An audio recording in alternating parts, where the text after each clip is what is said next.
Alrighty, what's up guys? Just kind of getting everything set up. Welcome back to Loon Live. So let's see what happens here. Quality good, preview. Alrighty, getting everything dialed in here. But it's part of it.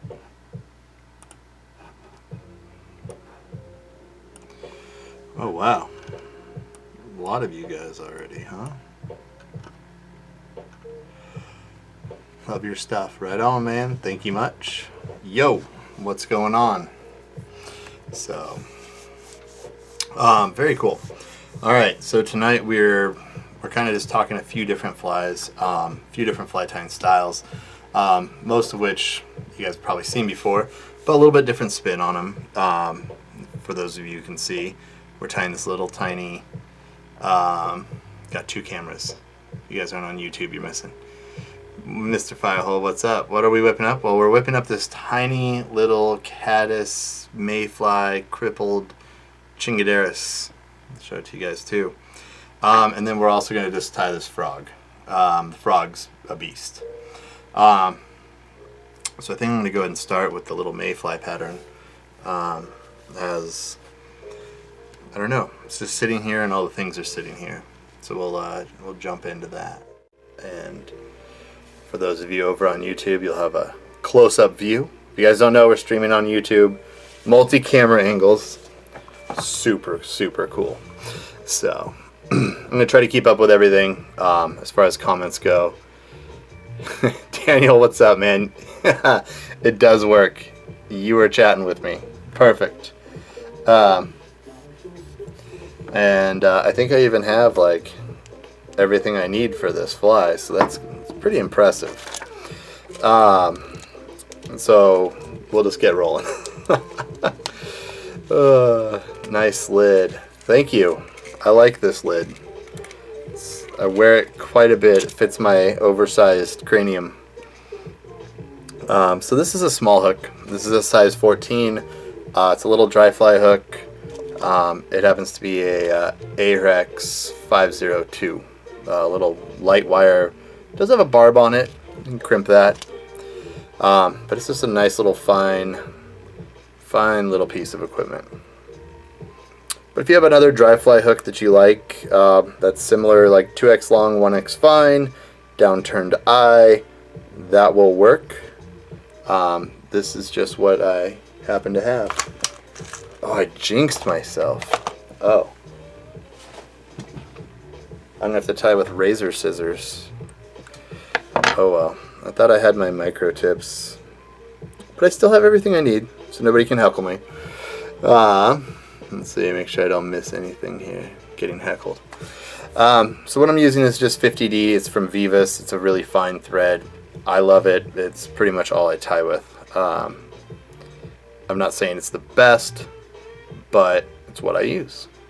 So this is some Coq de Leon. And we're going to be using this as my tail here. So I have about 4 or 5 strands of Coq de Leon, and that'll just become our tail. And one thing I want to do before I cut it is I'm not super concerned about body diameters, ever so slightly, but I'm just going to wrap it forward so that when I lay in my hand strip peacock quill, that it works out. This is a, this is a little ginger peacock quill here.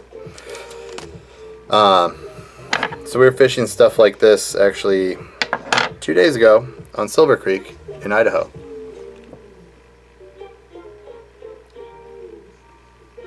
And I just wet these little quills.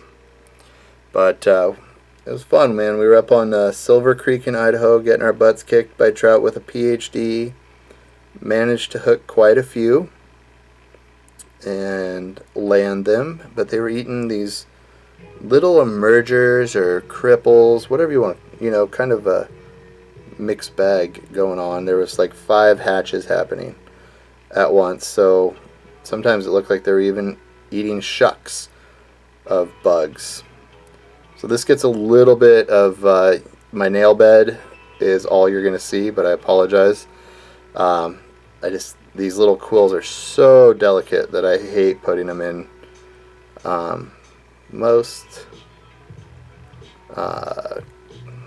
hackle pliers. It's not a hackle. So you can see I just wrap forward and create this killer little quill body. Carnage77, what's up, man? Hello and welcome. Did I see Nervous Waters Hawaii on there? I think I did.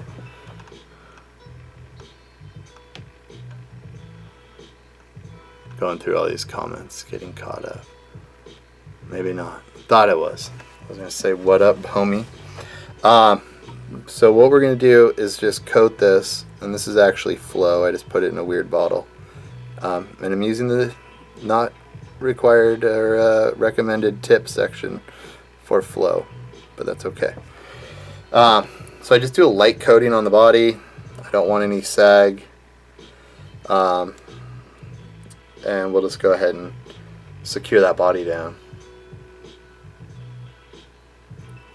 This is a pretty simple fly to tie. Like, I mean, it's nothing nothing too crazy or revolutionary really going on here.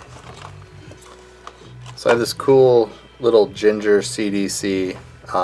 It's just in a generic bag, but that's what I'm going to use. And I think I got this from Trout Hunter, actually.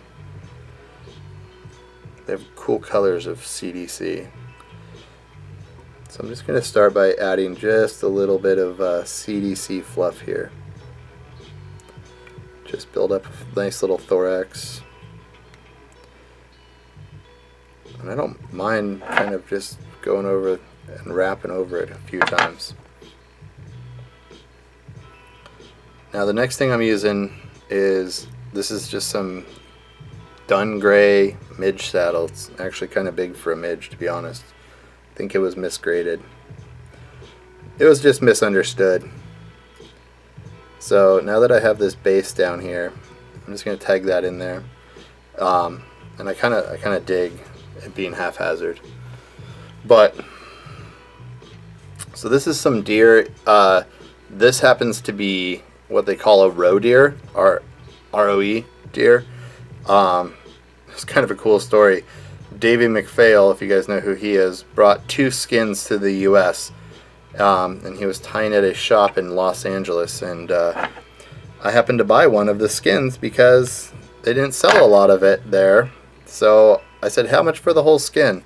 So I bought this whole deer skin from him, and it is the best winging hair. But if you have like a good coastal deer hair, that should work equally as well. And you can see I'm not stacking it because I don't want it stacked. I'm going to take just a hair away. So I'm going to go ahead and set this wing in. This is kind of, you know, Mercer's Missing Link-esque. And right now I'm not trying to flare the hair so much as just working this space towards the front. And I feel like I'm doing a pretty decent job of where the eye lives. So I kind of create this little zone here. And somehow always they get on the bottom, but that's okay. So we can work through that. Interesting. Instagram seems to be working fine. Let me see if I can zoom in a bit.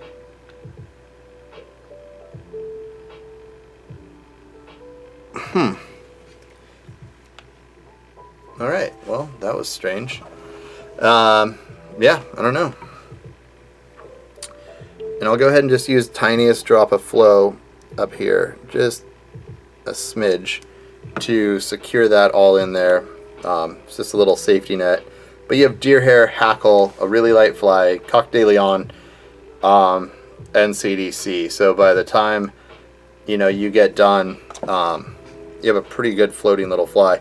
And you can trim this up. You know, if they started eating like a mayfly as an adult, you can almost trim this back and go whoosh, right through there with like your nippers stream side and kind of take away some of that wing. And you can change this up into about a bazillion different colorways.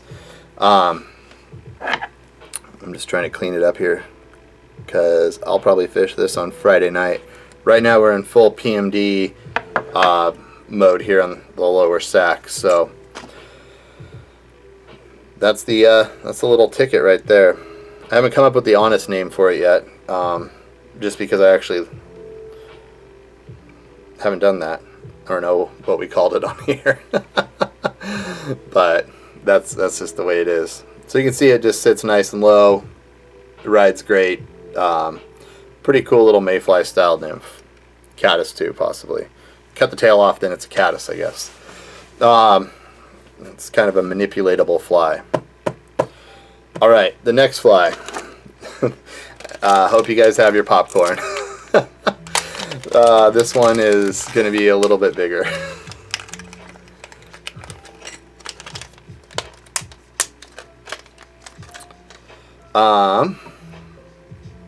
So this is a cool big game hook. We're going to start here, and this is a TP 615 Trout Predator Long. This is a huge mouthful of a hook, but you know, super strong hook. It's not going to bend out. I just like the angles. It's like a traditional bass bug hook to me, but about 4 times heavier than some of the other ones on the market. So I'll just start by doing some wraps down here, and this takes a while because again it is a really long shanked hook.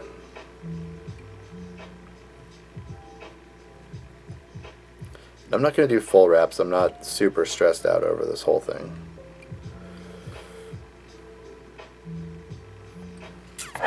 Because there is this thing called glue that we use, and it works really well to fix things.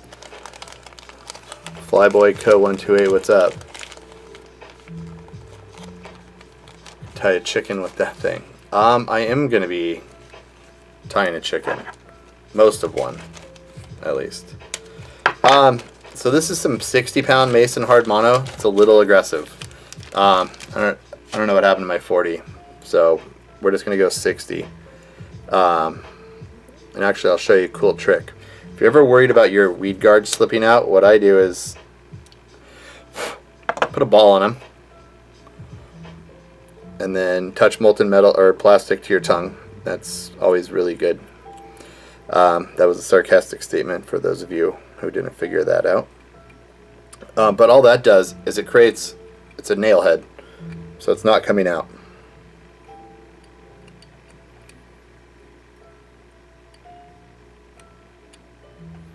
And then most of the time, if your weed guard has less diameter than your hook does, you can sneak this in here and it gets out of your way, and it works really, really well.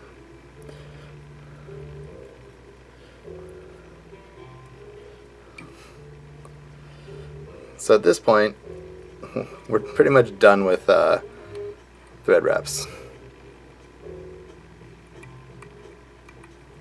I don't know why I do such an elaborate whip finish, or why I whip finished back up front, but you don't need to. Force of habit. This is just some gel super glue that I swiped from the junk drawer downstairs because I was out of my Loctite that I normally use. A little bit unfortunate. So it says to shake well. That's okay. We're going to let that dry for a second. It wasn't very jelly. So the next thing that's up in the program here is Zud Bubbler's popper bodies. And these are important. So they're cool. Most guys just stick them on there like that and they become a popper. The front has a cool gurgle behind it, and it's all that it takes.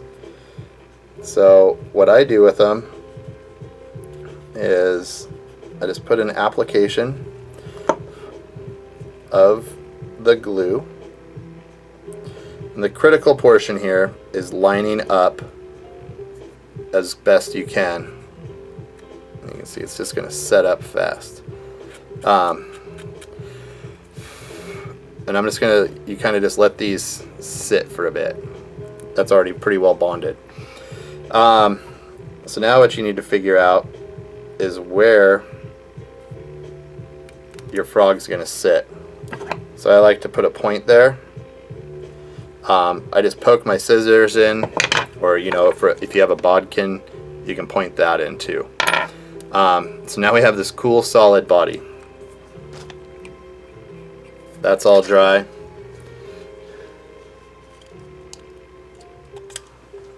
Too much work for a weed guard?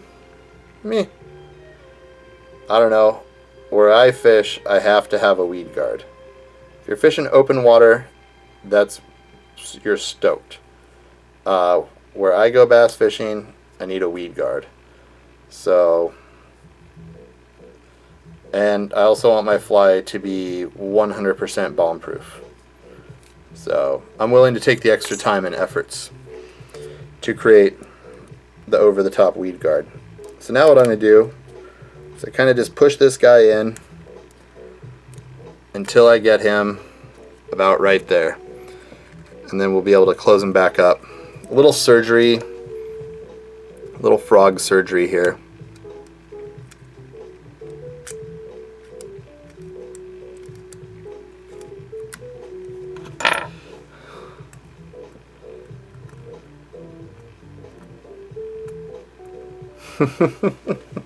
Yeah, I'll let you fish that where I go fish, and you'll take the extra time, because you make it, if you waste it on one end, brother, you're gonna have to make it up on the other.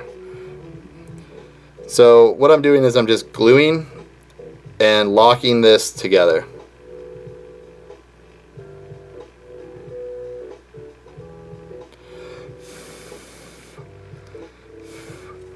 So now that I've got everything glued and locked together, that's the main body for our frog.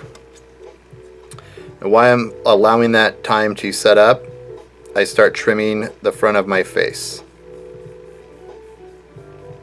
And I'm kind of trying to do like almost a 45-degree angle, and you can see I'm taper cutting this. And you can see here there's like a little bit of a lip, and I don't want that. But I'm taking texture out of the top, and I kind of dig the texture. So what I use to retexture my frogs is a cauterizing pen. So you can come in and you can put in really cool little textures on here. I mean, if I'm going to look at this thing for a full afternoon, might as well make it cool.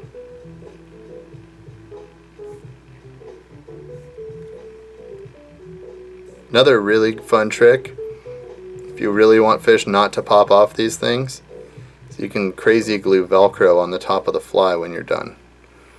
Get stuck in their teeth and they don't pop off as easy, so you get a better opportunity for a hook set. So you can see I've just gone in and burned in a bunch of cool stuff.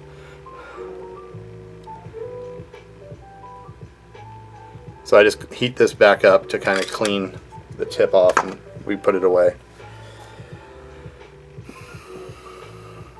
So when we get done, what I'll do is I'll just lock that weed guard in here, and it's not going to go anywhere, and we'll do about the same trick with the little, I'll just do it now so I don't forget, but the little nail head, and it's going to hold everything in place. So now we need to do the legs, and I start by kind of just hogging this thing out.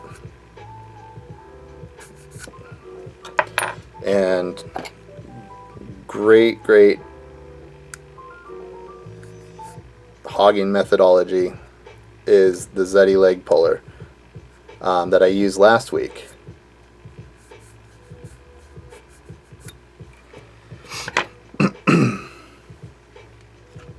So these are just some olive legs,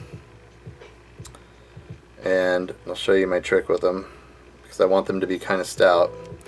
They don't fit through the leg puller very well, in my opinion, in the amount or quantity that I desire.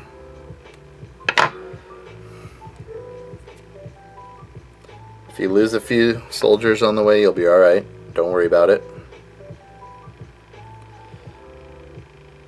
So what I'm going to do is I push them in, and I'm actually going to push, typically this works, we'll see what happens here.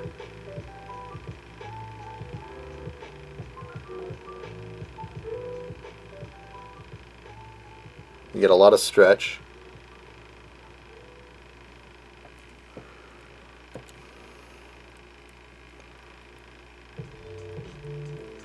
Then I'm just going to horse them from one side. There we go. Once you get them through, you're golden.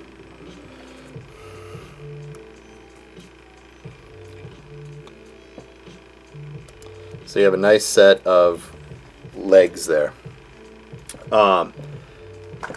This is going to be just a piece of olive super floss. And I'm kind of using it as a burner. It's a little long, but has a ton of strength, and it's going to segment these legs out really well.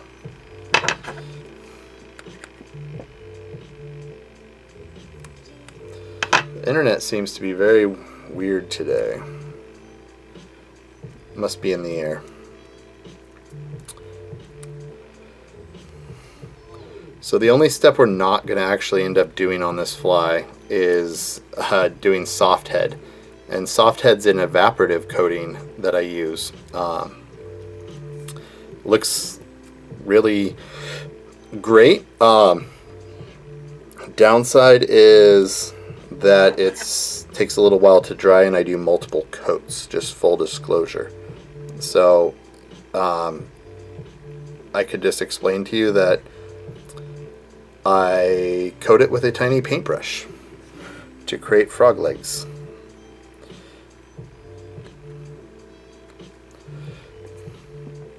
So I do try to make them somewhat equal, but that's about it. And all I'll do is just put a little tiny zap of glue in here, and that's just going to hold those legs perfectly kind of out and about there, so you can see you get a good spread.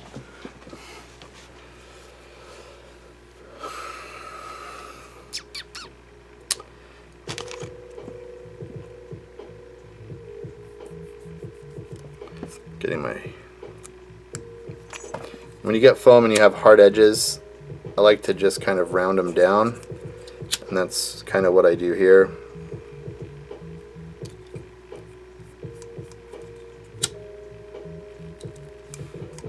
If you get a little burn going, it's fine, it doesn't matter. This foam heats up a little bit. I just kind of round the front edges. It's just my personal thing that I do. I'm just trying to figure out my eye placement, and I hog that out just a little bit more. And we're going to cover some of the work that we did, which is fun. So again, I'm going to come through with the leg puller a couple times. And I'm just going to use about half as many because the legs can be shorter. What's up, man? No glue on the floss. No.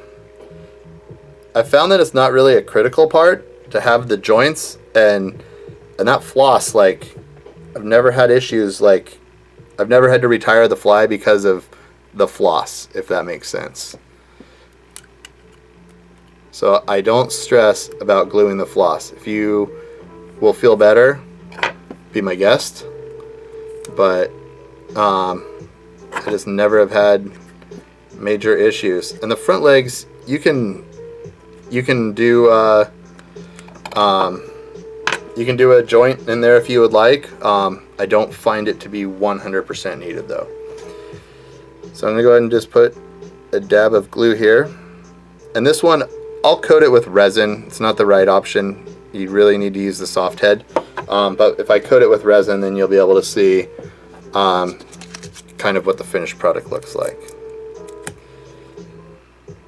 Resin just doesn't stick 100% well to foams. And I don't care what resin it is because I've tried them all. It just doesn't do what I want it to. Got a little excess glue there, so we'll slide his eye back up there. So I just put the eyes on there. With all honesty, you don't even need the eyes. Fish aren't going to see it. in my opinion, but it's going to give you some confidence, then you should rock it. So I'm just going in here and marking it up with the pointy end of a Copic. Makes kind of a cool belly look behind it.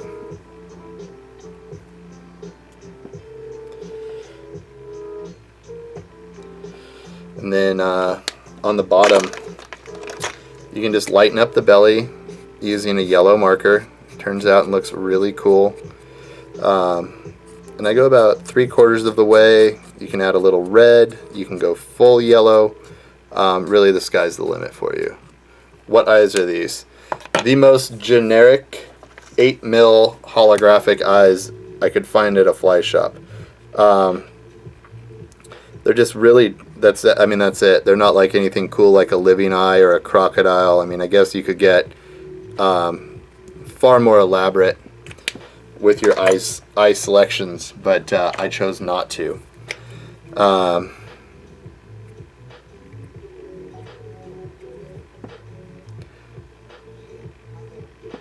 And these little bodies come in all sorts of really cool, awesome colors, like white. So you could totally do a white frog and have way more creative imagination. You know, as far as your colorways go, brightness. Right here, I'm just going to go ahead and color that too.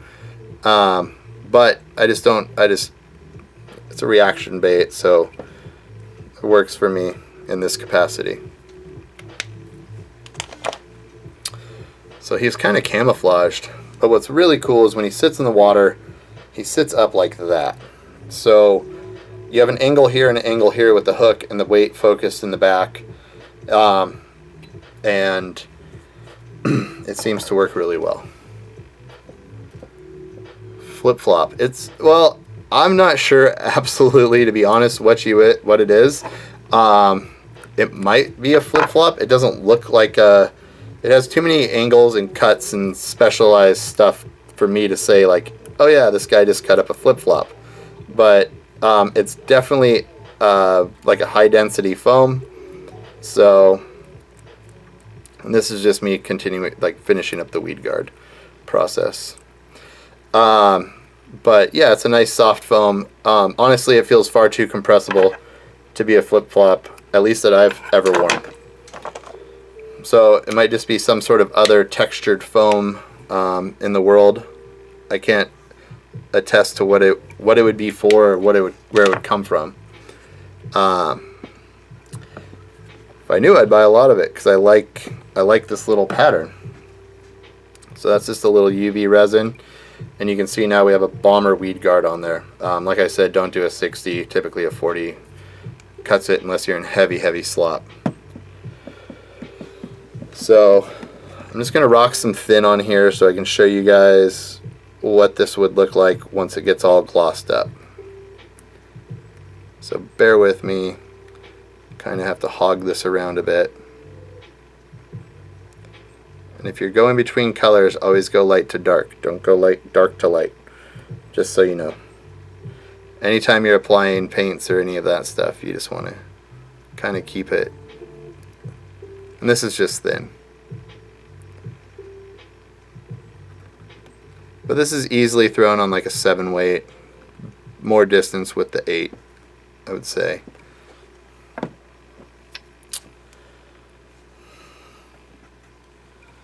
It's probably Reef or Tiva.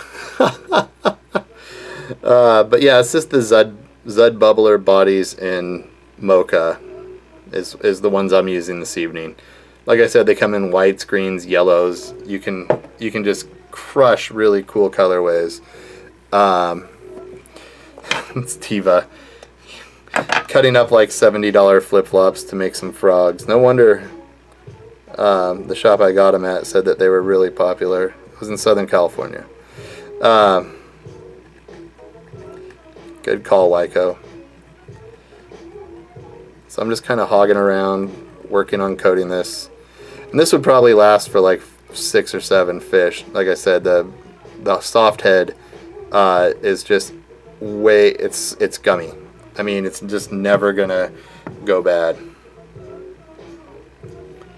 So after like 2 or 3 coats, you get a really nice high gloss, easily compressible, sticky finish that works really, really well. UV resin isn't the hottest option for this specific fly. Just to let everybody know the truth.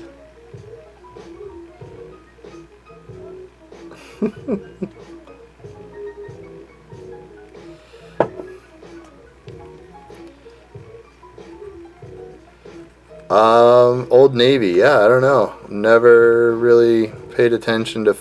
I have like one pair of flip-flops, kind of like a one flip-flop guy. So like flip-flop connoisseuring and locations are not my strong suit. Alrighty, coming up on the end of this little adventure here of gluing.